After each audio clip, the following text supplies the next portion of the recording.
Donc maintenant que vous avez fait l'activité d'introduction sur le produit scalaire, on va pouvoir mettre en forme tout ça dans la leçon. Donc on va commencer par donner une première définition du produit scalaire. On en verra plusieurs. On verra plusieurs formules. La première définition que l'on va voir, c'est celle que vous avez étudiée dans l'activité avec le travail d'une force. Alors, on va commencer par voir une nouvelle notation des angles que vous approfondirez plus tard. C'est la notation de cette manière-là, donc avec des vecteurs. Donc, l'angle formé par les vecteurs U et V se note UV. Alors, je vais vous faire un petit dessin pour que ce soit plus clair. Donc comme dans l'activité tout à l'heure, on avait un vecteur U qui représentait le déplacement, qui s'appelait AB pour nous, et la force qui était représentée par le vecteur AC. Moi, je vais appeler V. Donc, ce vecteur-là, si j'ai des points, là, si j'ai A, B et là, C, c'est le vecteur pour vous, B, A, C. À partir de maintenant, on va pouvoir nommer autrement les angles. Donc, c'est l'angle qui va de ce vecteur-là jusqu'à ce vecteur-là dans le sens trigonométrique. Donc, c'est l'angle qui va du vecteur AB jusqu'au vecteur AC. Du coup, si j'ai pas de point, que j'ai juste le nom des vecteurs, je peux dire que c'est U, V. Donc voilà une nouvelle manière de noter les angles. Alors ici c'est facile puisqu'on a des angles qui ont la même origine. Si on a des angles qui n'ont pas la même origine, comme ça par exemple, U et V, vous allez avoir du mal à visualiser vous sur le dessin. Je vais refaire le dessin, vous ne le voyez pas ici. Vous allez avoir du mal à visualiser sur le dessin l'angle, si je fais U comme ça et V comme ça. Mais vous avez revu dans la fiche révision que ça c'était un représentant d'un vecteur et qu'on peut très bien faire un autre représentant ailleurs. Donc il va me suffire ce vecteur-là de le faire ici, de faire un vecteur égal à ce vecteur-là de même origine que U. Voilà pour le petit point sur les angles. Donc on va reprendre la leçon. Donc à partir de cette nouvelle définition d'angle, cette nouvelle notation, on va pouvoir définir ce qu'on appelle le produit scalaire du vecteur U par le vecteur V, puisque le produit scalaire, c'est le produit entre deux vecteurs. Donc, c'est un nombre réel. Déjà, c'est une chose importante à retenir. Le produit de deux vecteurs n'est pas un vecteur, c'est un nombre, qu'on appelle produit scalaire, que l'on note U.V. Donc, le point est important, c'est le symbole de la multiplication, si vous voulez, entre les deux vecteurs. Et on l'obtient en faisant norme de U fois norme de V fois le cosinus de l'angle formé par les vecteurs U et V. Donc norme de U, c'est la longueur du vecteur U, norme de V, la longueur du vecteur V, et cosinus UV, c'est le cosinus de l'angle formé par les vecteurs U et V, donc comme dans l'activité d'introduction de tout à l'heure, puisque on avait, nous, AB fois F fois cosinus BAC. Donc AB, c'était la distance entre A et B, donc la longueur du vecteur AB. Ensuite, F, c'était la force, l'intensité de la force, qui correspond à la longueur du vecteur aussi. Et le cosinus, c'était la même chose. Alors, quelques petites remarques que l'on peut faire directement à partir de cette expression. Si on a un des deux vecteurs que l'on a dans le produit scalaire, soit U, soit V, qui est le vecteur nul, alors le produit scalaire est nul.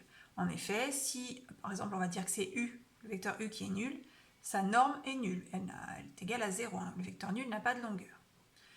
Ensuite, si les directions des vecteurs U et V sont perpendiculaires, alors le produit de U et V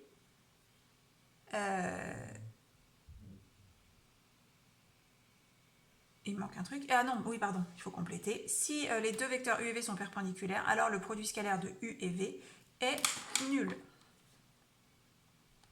C'est ce qu'on a vu quand on a dit dans l'activité tout à l'heure que lorsque la voile était perpendiculaire à la perpendiculaire du kitesurfer, la force n'agissait pas. Ça vient du fait que si vous avez deux vecteurs perpendiculaires orthogonaux, donc s'ils forment un angle droit, le cosinus de l'angle est égal à 0, puisque cosinus 90, ça fait 0. Et donc si là j'ai 0, le produit scalaire est nul. On peut dire que la réciproque est vraie aussi. Si vous avez un produit scalaire qui est nul, ça veut dire que soit un des deux vecteurs est nul, soit ils sont perpendiculaires.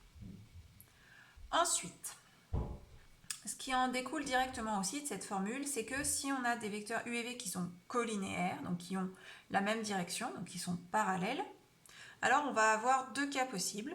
Soit ils sont de même sens, et dans ce cas-là, le produit scalaire u par v est égal à norme de u fois norme de v. Alors, on va voir pourquoi.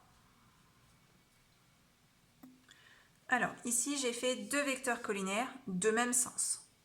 Alors, je les ai fait de même origine, mais ce n'était pas une obligation, c'était juste pour vous aider à voir. Donc, si j'essaie de calculer le produit scalaire de u par v, je vais avoir norme de u fois norme de v fois cosinus uv. Sauf que comme mes deux vecteurs sont parallèles et qu'ils vont dans la même direction, ils forment un angle de 0 degré. C'est-à-dire, je vais avoir norme de u fois norme de v fois cos 0. Et cos 0, on sait que ça fait 1. Du coup, je peux l'enlever. Et donc, ça fait norme de u fois norme de v. Donc ça, cette formule est valable lorsque vos vecteurs u et v sont collinaires et de même sens. Si on a des vecteurs collinaires, mais de sens contraire, je vais à nouveau les faire de même origine. Donc, j'ai le vecteur u et le vecteur v qui sont collinaires, mais de sens opposé. Et donc, dans ce cas-là, je vais avoir la même formule, sauf que cette fois-ci, l'angle UV est un angle de 180 degrés, c'est-à-dire pi radian. Et on sait que cos pi, ça fait moins 1. Donc, on va bien avoir moins norme de U fois norme de V. Voilà l'explication de cette troisième remarque. Dernière remarque, le produit scalaire de deux vecteurs est un nombre réel sans unité qui peut être positif ou nul. Donc le fait que ce soit un nombre réel, je vous l'ai indiqué tout à l'heure. Il n'y a pas d'unité et on a vu dans l'activité que c'était positif ou nul et il y a un lien avec que vous verrez en physique dans le cas où le travail d'une force est positif ou dans le cas où il est négatif, ça a une signification concrète. On va passer à un premier exemple. Donc, dans ce premier exemple, on va calculer le produit scalaire de deux vecteurs dans une figure particulière, un triangle ABC qui est équilatéral et qui est de côté 5 cm. Donc, il faut calculer le produit scalaire de AB par AC, donc du vecteur AB par le vecteur AC. Donc, si j'applique ma formule, c'est norme du vecteur AB, donc longueur du vecteur AB, fois norme du vecteur AC, fois le cosinus de l'angle, donc AB, AC.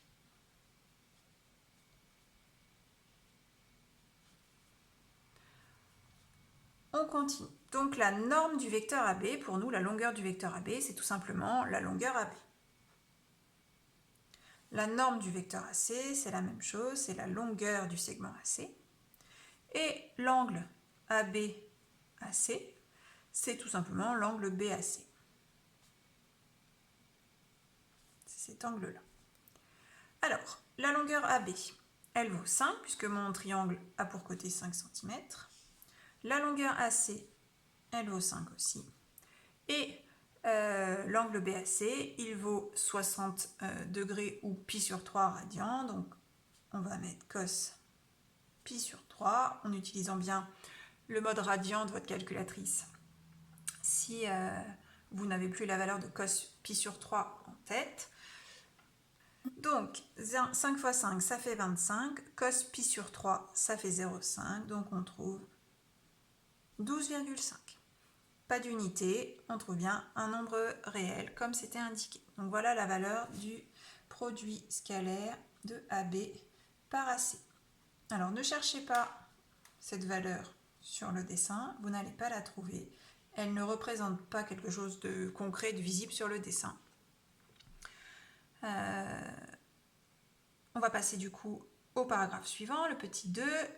la définition de carré scalaire. Alors, le carré scalaire, c'est simplement le produit scalaire d'un vecteur par lui-même. Donc, U est un vecteur non nul, on appelle carré scalaire de U le produit scalaire U par U, que l'on note U avec un petit 2 au carré, comme d'habitude. Et donc, le carré scalaire du vecteur U, c'est égal à la norme de U au carré. Je vous démontre rapidement cette formule. Donc, U scalaire U, si j'applique la formule vue précédemment, c'est norme de U fois norme de U fois cosinus de l'angle UU. Sauf que l'angle UU, c'est l'angle qui vaut 0 degré, 0 radian, dont le cosinus est égal à 1. Du coup, il ne nous reste que norme de U fois norme de U, c'est-à-dire U au carré. Alors, on va appliquer cette formule à l'exemple. C'est tout simple l'exemple. Donc, on est dans un repère orthonormé du plan. On a deux points A et B dont les coordonnées vous sont données. Et il faut calculer le carré scalaire de AB, c'est-à-dire AB scalaire AB, que l'on note AB carré, qui d'après la formule est égal à la norme de AB au carré. Et la norme du vecteur AB, c'est simplement la longueur AB au carré.